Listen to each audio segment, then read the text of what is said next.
best part of the day is when we cook up something special for you. Our First Grocer Tony Tantillo is here with Tony's Table today. And I asked you what you were making. You said rotini pasta with a bunch of stuff. A bunch of stuff. A bunch of fun stuff is what we're going to make with rosemary, with spring onions. Imported right now. It's not spring, but they're called spring and Mexican spring onions imported from Mexico. Wonderful, wonderful flavor. Not as strong as garlic or onions, right in between. Beautiful. And of course, rosemary is going to be one of the key ingredients. But in the pan here, what we got is some of the rosemary. What we're going to do is we're taking this rosemary out. We just want to get some of the oils from the rosemary. Then we got tomatoes, the onions in there going, and a little bit of olive oil, some of the pasta water, and the rotini pasta. So you pre-cooked the pasta. Pre-cooked the pasta. Boiled it. Saved a little bit of the water. Just a little bit of water. Everything back in here. The tomatoes are now juicing up. I'm going to put the heat down a little bit more, almost off the heat. Okay, so, and you use fresh Roma tomatoes. Fresh Roma tomatoes. Right? Here's the right onion there. you were talking about. This is what to look for in the market. Look at this. These aren't these beautiful?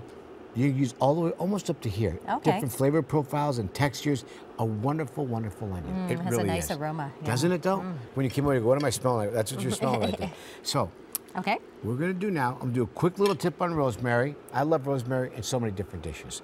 You could be a little bit too much rosemary sometimes because it could be very powerful. Yeah. But when you buy it in the market, you want to make sure it feels nice and tender to the touch, like just beautiful, fresh, just like that. If you go the other way with your hands, it starts to break apart. It's been stored for too long. When you bring them home, I like to store it really on the counter and buy it as you need it. Don't store it for too long. Don't if you put it in the refrigerator. The moisture may turn it black, and that you don't want. And if you store it for too long, it will turn black. So if I have rosemary on my menu, I'll go buy rosemary that day.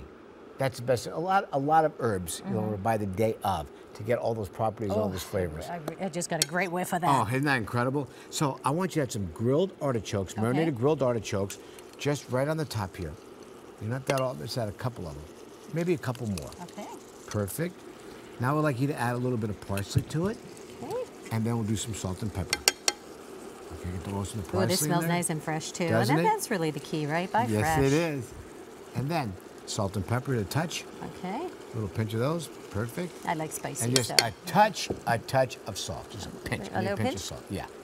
And that's it. Perfect. I snuck another one in there. You snuck another one in there? You turn this off, and that's all there is to it. Look how pretty and colorful that is. Very simple, delicious, healthy. I don't want to even add cheese to this. Because sometimes when you add cheese to something like that, you're going to take from it. It overpowers it. The freshness is what's on that plate, the important part. And look at this. We got 2 forks, so we're going to dig in. All right. Salute. You can see Tony Tantillo's Fresh Grocer Reports every weekday right here, KCAL 9 News at noon. Coming up next.